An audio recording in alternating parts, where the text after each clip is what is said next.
오늘은 예수님께서 산 위에서 제자들을 가르치셨던 그 산상수훈 중에 우리 팔복을 나누고 있잖아요. 그 마지막 교훈에 대해서 함께 살펴보고자 합니다.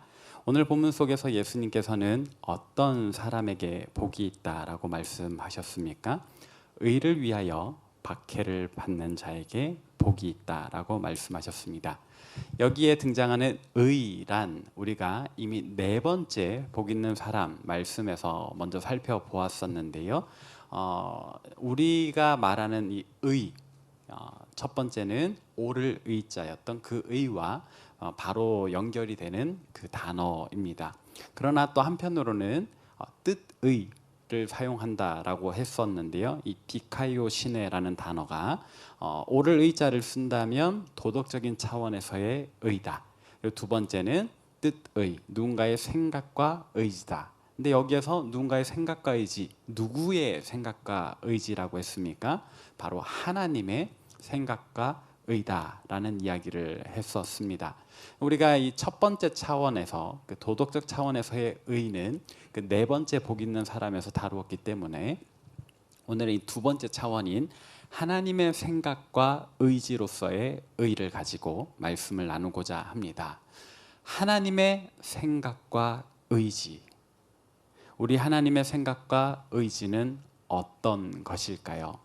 우리가 우리 하나님의 생각과 의지를 많이들 궁금해 하시지요. 하나님, 나의 인생을 무엇을 위하여 설계를 하셨습니까? 내가 어떻게 살기를 원하십니까? 먼저는 내 진로를 두고 고민을 하시겠고, 또 앞으로 어떻게 살아야 할까, 내 삶의 가치를 두고도 고민을 하실 텐데요.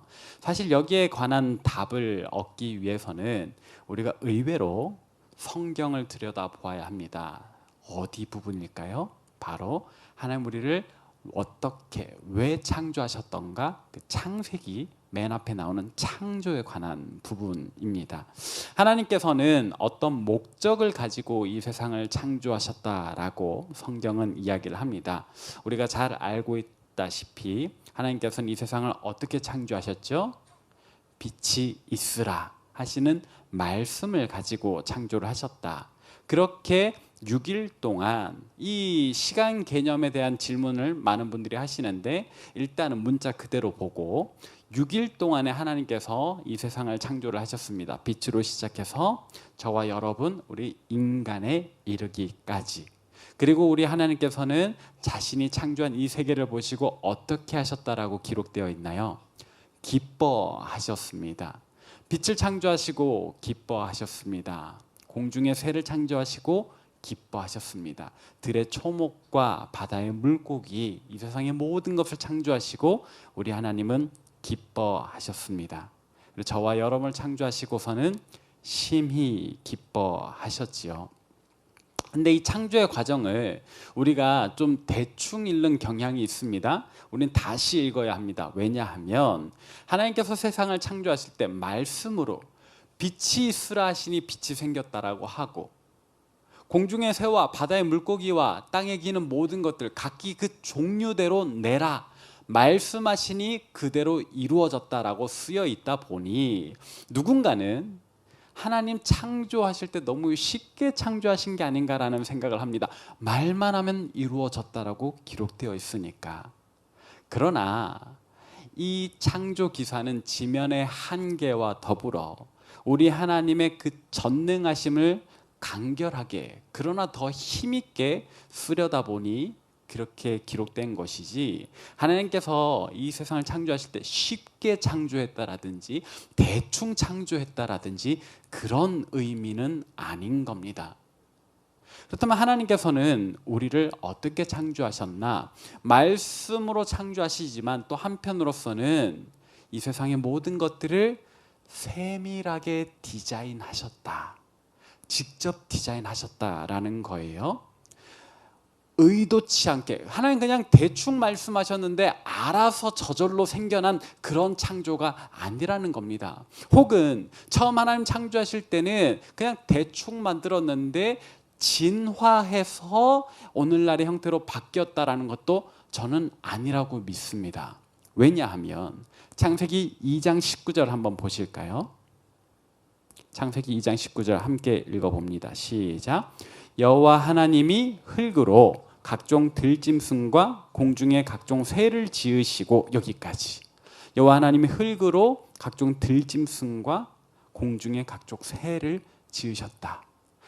창세기 2장에 이렇게 기록되어 있죠. 우리가 1장의 내용만 익숙하다 보니까 마치 이전에 다른 것들을 창조하실 때는 그냥 입으로만 말씀하시고 사람을 지으실 때만 흙으로 무언가 특별하게 지으셨다라고 생각할 수 있는데요.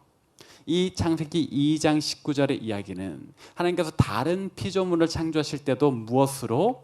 흙으로 지으셨다라고 기록하고 있습니다. 그렇다면 우리는 이 구절을 통해서 어떤 교훈을 알 수 있는가? 하나님께서 먼저는 말씀으로 이 큰 창조를 하셨다라고 보아야죠. 당연히 하나님께서 말씀으로 창조하셨으니까. 그러나 또 세밀한 디자인은 하나님께서 직접 손으로 만지셨다라고 볼 수 있을 것 같습니다. 그러니까 대략적인 형태는 말씀으로 잡으셨겠지만, 그러나 저의 이 작고도 매력적인 눈은 하나님께서 직접 깎으셨다라는 거죠. 웃어주시면 좋겠습니다. 이렇게 하나님의 세밀한 터치가 이 세상 어디에 어느 것 하나 닿지 않은 곳이 없다. 이 지구의 모든 것에 하나님의 그 섬세한 손길이 다 있다. 그리고 이 모든 창조물을 하나님께서 누구에게 맡겨주셨습니까? 사람에게. 아까 읽었던 창세기 2장 19절의 후반부는 이렇게 쓰여 있어요. 아담이 무엇이라고 부르나 보시려고 하나님께서 그 모든 피조물들을 아담에게로 이끌어 가셨다. 이제 아담이 그 생물들을 부르는 것이 곧 그것의 이름이 되었다라고 기록이 되어 있습니다. 근데 여러분 생각해 보세요. 아담이 이제 이 피조물들을 만나게 될 거 아니겠습니까? 하나님께서 이끌어 오시는 그 피조물들을 하나하나 자기 눈으로 보게 되잖아요. 근데 그냥 형태를 보는 게 아니에요. 생각해 보세요. 아담이 그 하나님의 피조물들을 하나하나 보게 될 때 이름을 붙인다면 그 세밀한 특징을 살펴보게 되지 않겠어요? 저희 집 강아지의 이름은 리찌입니다. 혹여나 중앙동을 다니시다가 저와 저희 강아지를 보신다면 리찌라고 불러주시면 좋겠습니다. 근데 왜 리찌인가? 얼굴이 까만 털로 덮여 있거든요. 근데 이마에 하얀 털이 몇 가닥 있어요. 마치 브릿지로 염색한 것처럼. 그래서 붓자를 떼고 리찌라고 부르는 겁니다. 리치 아니에요. 이렇게 부유해지기를 꿈꾸지 않기 때문에. 근데 이 특징을 잡아서 이름을 붙인 거죠. 아마 아담도 그러지 않았을까. 어떤 새를 보는데 참 깃털이 어여뻐. 근데 야 너 예쁘다 했는데 그 새가 야 너 예쁘다 따라를 하는 거예요. 그러니까 앵무새라고 붙이지 않았을까. 말이 한 마리 오는데 온몸에 털이 무늬가 얼룩덜룩해. 그래서 얼룩말이겠죠. 그렇게 우리 인간은 아담은 하나님 창조하신 생물들을 그냥 대충 보지 않았을 겁니다. 눈여겨보게 되었겠지요. 그리고 그 속에서 무엇을 깨닫게 되었을까? 아담을 향한, 나를 향한 하나님의 어떤 의도를 깨닫게 되었을 것이다. 그리고 그 의도는 무엇인가? 나를 사랑하시는 하나님, 나를 기뻐하시는 하나님을 깨닫게 되는 거죠. 제가 이렇게 생각하게 된 계기는 유튜브의 한 쇼츠 영상 때문입니다. 그 내용은 이런 거였어요. 어떤 아이가 평소에 강아지를 키우고 싶었나 봐요. 엄마한테 떼를 많이 썼나 봅니다. 그래서 부모님이 상자 안에다가 예쁜 리트리버 강아지 새끼를 넣어두고 이미 막 좋아 죽어요. 엄마 아빠는 서로 막 웃으면서 막 에이 키우리 하면서 막 이렇게 뭐 이상한 소리를 막 하는 거예요. 근데 아이가 학교 마치고 들어왔을 때 상자를 내미는 겁니다. 근데 아이가 뭔가 직감을 한 것 같아요. 막 해맑게 웃으면서 들어왔던 그 아이가 상자를 보자마자 갑자기 눈이 커지더니 눈이 빨개지고 그리고 그 속에서 리트리버 새끼가 딱 고개를 내미니까 막 울면서 너무 좋아서 막 끌어안더라고요. 그때 부모가 막 이야기를 하는 겁니다. 선물이야. 너를 위해서 준비한 선물이야. 이제 네 거야. 네가 잘 키우렴. 아이가 또 막 물어요. Really? 그러면서 막 감동의 눈물이 막 벌어지는 거예요. 그때 이 부모의 웃음소리, 행복한 웃음소리가 영상 내내 딱 들려오는 게 제 내릿속에 딱 남았거든요. 근데 생각해 보니 하나님께서 이 창세기 2장 19절에 아담이 이 생물들을 무엇이나 부르려고 보실 때 이 영상 속 부모와 같은 마음이지 않았을까라는 생각이 드는 거예요. 내가 사자를 만들고 또는 악어를 만들고 여러 가지 생물들을 하나하나 손으로 빚어, 그리고 이제 아담에게 보내주시잖아요.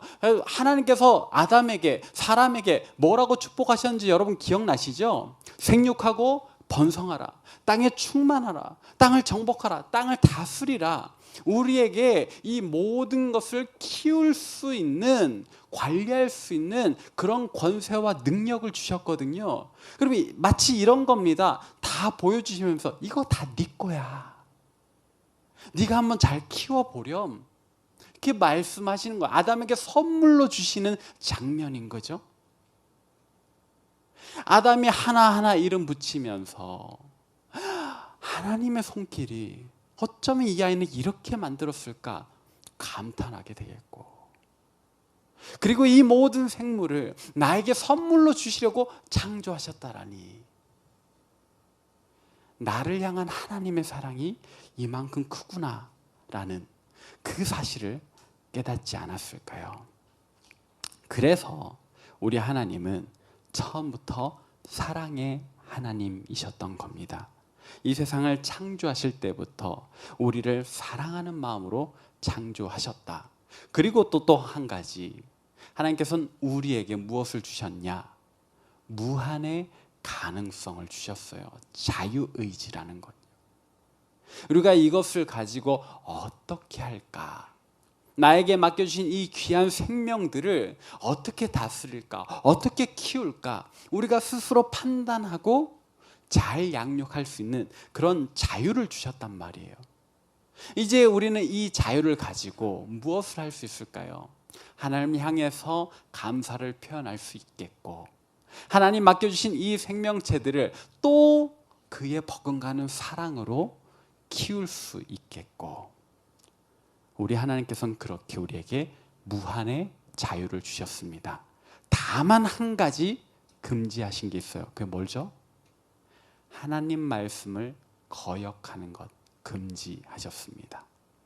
우리가 창조 이야기를 하다 보면 꼭 선악과 이야기를 하게 되죠. 왜냐하면 이 지구상의 최초의 비극이니까요. 하나님께서 이왕 우리에게 자유를 주신다면, 뭐든지 할 수 있는 권세를 주신다면 굳이 선악과를 왜 만드시고 굳이 그걸 왜 하지 말라고, 먹지 말라고 하셨을까? 누군가는 그런 질문을 한단 말이죠. 저도 그런 질문을 마음속으로 품어보았고 또 여러분들 청년들에게 많은 질문을 받았어요. 그런데 제가 한 드라마를 보니 이런 생각이 들더라고요. 선악과 외에도 먹을 수 있는 게 그렇게 많은데 꼭 그 선악과를 먹어야만 했던가? 제가 그런 생각을 하게 되었던 드라마, 김은숙 작가의 더 글로리였습니다. 왜냐하면 거기 보니까 이제 주인공 문동은이라는 캐릭터가 나온단 말이에요. 그 여러 악역들에게 학창 시절에 괴롭힘을 당하죠. 막 뜨거운 걸로 몸에 상해도 입고. 근데 이 문동은을 괴롭힌 그 악역들의 집안이나 외모나 이런 것들이요, 하등 부족하지 않은 친구들인 거예요. 돈이 너무 많고, 또 어떤 친구는 아버지가 대형교회 목사님으로도 나오고, 그 친구들 또 선생님들에게도 사랑받고 인정받는 그런 캐릭터로 그려지더라고요. 근데 이 친구들이 도대체 뭐가 부족해서 주인공을 그토록 괴롭혔던가? 이유가 없어요. 그냥 괴롭힌 거예요. 제가 이제 정말 충격을 받았던 장면이 하나 있는데, 욕 한마디 하지 않지만 너무 무서운 분위기를 자아냈던 그 어떤 카페에서의 그 씬이거든요. 디자인 그 화가의 옷을 이제 누가 이렇게 빌려 입고 왔을 때 알았으면 끄덕여 했던 그 장면이요. 이런 장면들을 보면은 문동원을 괴롭힌 이유가 없다라는 게 나와요. 동은이 아니었으면 너였어, 혜정아 너였어라고 하잖아요. 그러니까 그냥 이 악역들은요, 괴롭힐 대상이 필요했던 거지, 그게 뭐 이 주인공이 뭘 잘못해서라거나 그런 게 아니다. 근데 아까 했던 질문으로 돌아가 봅시다. 그 악역들은 왜 주인공을 괴롭혀야 했던가? 그 친구를 괴롭히는 거 말고도 그 캐릭터들은 할 수 있는 게 많았을 거예요.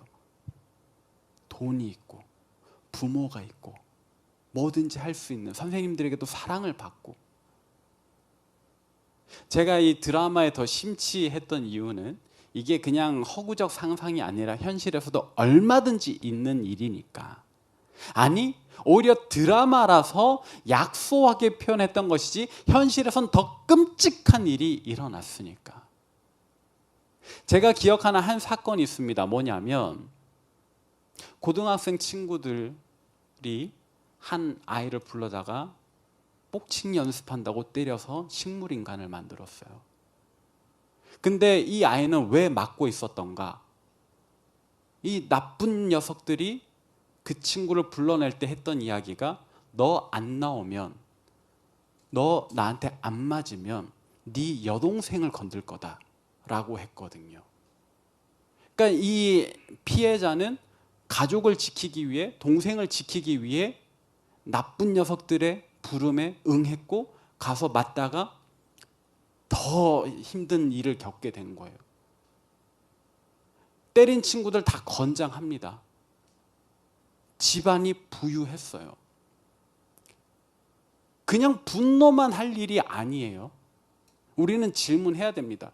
너 그렇게 부유한 부모 만나서, 사회적으로 높은 지위에 있는 부모를 만나서 꼭 그렇게 친구를 괴롭혀야 했냐고.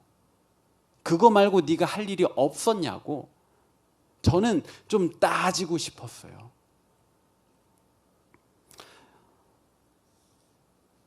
아담 역시 마찬가지죠. 하나님께서 무한의 자유를 주셨고 에덴 동산이라고 하는, 우리는 가보지 못할 지상 낙원에 살면서 모든 걸 허락받았으면서 꼭 그 한 가지 선악과를 먹어야만 했던가? 이제 우리에게 해답이 되었죠. 하나님께서 선악과를 왜 만들어 놓으셨을까? 함정 카드 아닙니다. 하나님께서는요, 우리에게 스스로 판단하기를 요구하셨던 것 같아요. 무엇을요? 우리가 해야 할 일과 하지 말아야 할 일을 우리가 판단하는 거죠.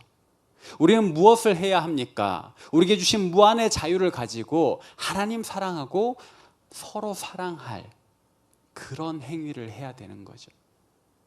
우리 무엇을 하지 말아야 합니까? 하나님 싫어하시는 것, 하나님 말씀을 거역하는 것 하지 말아야 됩니다. 근데 우리는 기계가 아니라서, 우리가 만나게 될 여러 상황들에 일일이 매뉴얼로 정해지지 않으면 아무것도 하지 못하는 그런 존재가 아니라서,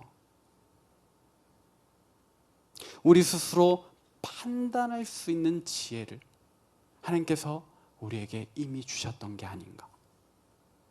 그렇다면 우리가 해야 되는 일은 뭐였나요? 하나님 기뻐하실 일, 하나님 원하시는 일, 하나님을 사랑하고 우리가 서로 사랑하는 아름다운 일들을 해야 되는 거죠. 우리는 무엇을 하면 안 되나요? 하나님 싫어하실 일, 우리 교만해진다든지 사랑하지 않고 미워하고 괴롭히고 그런 일들을 우리는 하지 말아야 되겠습니다. 오늘 본문으로 다시 돌아와서 우리가 의를 위하여, 의를 행하여 박해를 받을 때 하나님 우리에게 복이 있다라고 선포를 하셨어요. 하나님 뜻대로 살고자 박해를 받을 때 우리에게 천국이 임한다. 우리 하나님의 나라를 소유하게 되는 겁니다. 사랑하는 여러분, 우리가 정말로 그렇게 살기를 원합니다. 하나님 기뻐하시는 그 일들을 행하며 우리 스스로 얼마든지 판단할 수 있잖아요. 말씀을 읽으면서 완전한 본을 보여주신 예수님을 닮아가는 그 길을 선택할 수 있잖아요. 우리 정말로 그렇게 살기를 바라요. 근데 그렇게 살다 보면 때로는 남들보다 좀 뒤처질 수 있겠죠. 낮아질 수 있겠죠. 느리게 가게 될지도 모르겠습니다. 가난해지거나 궁핍해질지도 몰라요. 그러나 우리가 그 모든 상황에서도 세상에서의 성공 원리, 세상 사람들이 원하는 의지를 따라가는 게 아니라 누구의 뜻? 하나님의 뜻, 하나님의 의를 따라가는 저와 여러분이 되기를 바랍니다. 근데 오늘 본문 말씀은 다른 주차에 비해서 좀 길었죠. 항상 1, 2절 이후에 한 절씩 읽었는데 오늘은 3절 더 읽었습니다. 이 첨언된 구절은요, 또 우리에게 중요한 메시지를 담고 있는데 뭐냐면 우리가 이렇게 살 때 우리에게 어떤 일이 일어나는가를 알려주는 거예요. 어떤 일이 일어난다고 했나요? 오늘 본 말씀인 마태복음 5장 11절 같이 한번 읽어보겠습니다. 시작. 나로 말미암아 너희를 욕하고 박해하고 거짓으로 너희를 거슬러 모든 악한 말을 할 때는 너희에게 복이 있나니. 어떤 일이 일어난다고요? 우리가 그렇게 하나님 뜻대로 살려고 하니, 예수님 닮아가려고 하니 세상 사람들이 우리를 욕한대요. 우리를 박해한대요. 거짓으로 우리를 거스른다. 우리를 모함한다는 이야기예요. 그러지 않았는데 그랬다라고 이야기를 한다는 겁니다. 왜? 바르게 사는데, 정직하게 사는데, 남에게 해 입히지 않는데 세상 사람들 우리에게 왜 이런 일을 한다? 왜 이런 모욕을 주고 모함을 한다라는 것일까? 근데 사실 생각해 보면 간단합니다. 세상 사람들의 논리는 이런 것 같아요. 너희 뭐 그렇게 깨끗한데? 우리가 말씀대로 살다 보면 정결하게 되잖아요. 마음이 청결한 자, 그렇게 살게 되잖아요. 세상 사람들 이야기하는 넌 뭐 그렇게 깨끗한다고? 너랑 나랑 뭐가 다른데? 내가 행하는 요만큼의 부정직, 요만큼의 더러운 것 너도 좀 하면 안 돼? 질문한다라는 거죠. 이런 이야기도 듣는 것 같습니다. 너 왜 그렇게 융통성이 없니? 좋은 게 좋은 거 아니야? 사람이 말이야 좀 유도리 있게 살아야지. 우리가 이렇게 괴롭히고 모함하는데 니네가 언제까지 얼마나 더 깨끗하게 사는지 한번 보자. 융통성, 좋은 단어 같지만 사실 세상에서 이야기하는 융통성이란 정말 좋은 것일까? 아니죠. 좋은 게 좋은 것 아닙니다. 바른 게 좋은 거죠. 하나님 뜻대로, 하나님의 법대로 사는 것이 좋은 겁니다. 진짜 좋은 것을 위해서. 빨리 가는 게 좋은 게 아니에요. 그냥 높아지는 게 좋은 거 아니에요. 조금 더 가지겠다고 남을 헐뜯고 상처 주고 짓밟아서 내 배를 채운다. 하나님 우리를 창조하실 때 그러라고 창조하신 것 아니에요. 하나님 더 사랑하라고, 우리가 서로 더 사랑하라고, 보듬어 주라고, 지켜주라고 우리에게 무한의 자유를 주신 거지, 서로 헐뜯으라고, 비방하라고, 짓밟으라고 주신 자유가 아니라고요. 그럼 이제 우리가 선택해야 합니다.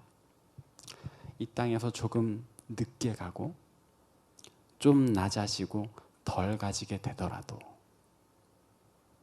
하나님의 의, 그 뜻을 따라 살 것인가?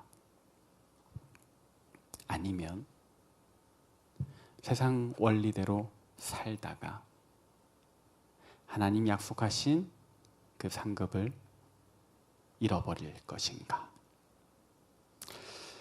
사실 우리가 정답은 알지만 이대로 사는 게 쉽지 않죠. 이렇게 당장 손해 보는 것도 감당하기 힘들고 어려운데, 그러나 이 길 가는 것이 우리가 처음이 아니라는 것, 우리가 꼭 기억하기를 바랍니다. 오늘 말씀의 마지막 절에 보니까 우리 앞에 이미 그런 길을 걸어간 선지자들이 있다라고 예수님 말씀하시잖아요. 또 선지자들 뿐입니까? 예수님의 제자들, 오늘 본문을 1차적으로 듣던 그 회중들이 또 그 길을 걸어갔고, 또 우리나라 안에서도 일제강점기 때 주기철 목사님을 비롯한 많은 성도들이 또 이 믿음의 길 잘 걸어갔습니다. 그런가 하면 우리 부모님들도 그와 같은 길 걸어가셨죠.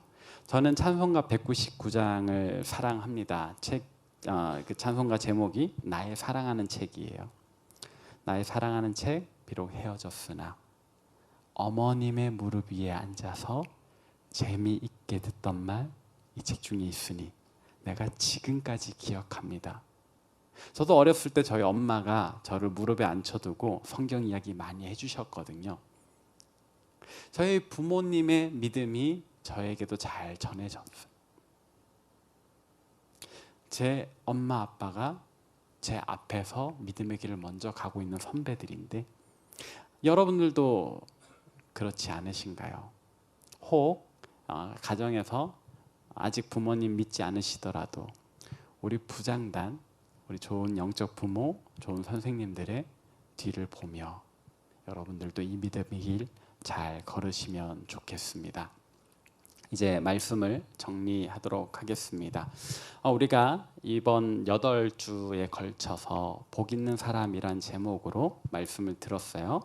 처음에 심령이 가난한 자, 하나님 없이는 아무것도 할 수 없다.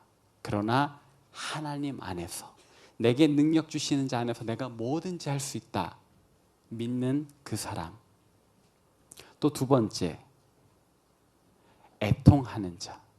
오늘날 우리가 살아가는 현실이 참 힘들고 어려운데 그 가운데서도 딴 마음 딴 생각 품지 않고 하나님 주시는 위로를 간절히 바라고 기다리는 그런 사람. 또 세 번째, 온유한 마음. 예수님 닮은 그 온유한 성품으로 분노를 하지 않는, 오히려 일부러 져주기도 하고 넉넉한 마음 가진 그런 사람. 또 의를 위하여 부정직한 방법으로 더 가지지 않고 차라리 굶주리겠다, 목마르겠다 선택하는 그런 사람.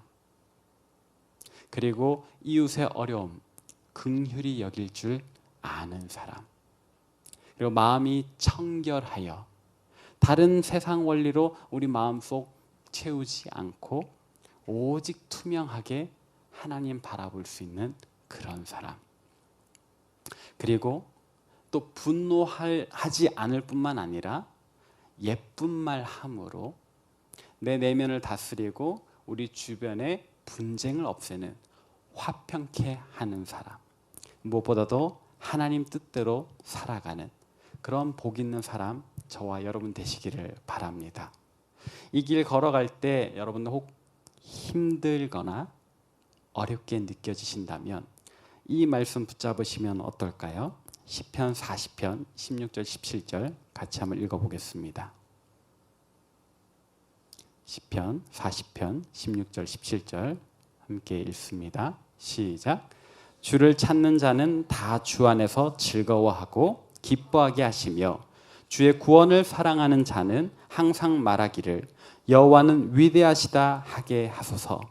나는 가난하고 궁핍하오나 주께서는 나를 생각하시오니 주는 나의 도움이시오 나를 건지시는 이시라. 나의 하나님이여 지체하지 마소서. 아멘. 우리가 부르는 파송 찬양 이 구절로 되어 있어서 여러분들 기억하기 쉬우시죠?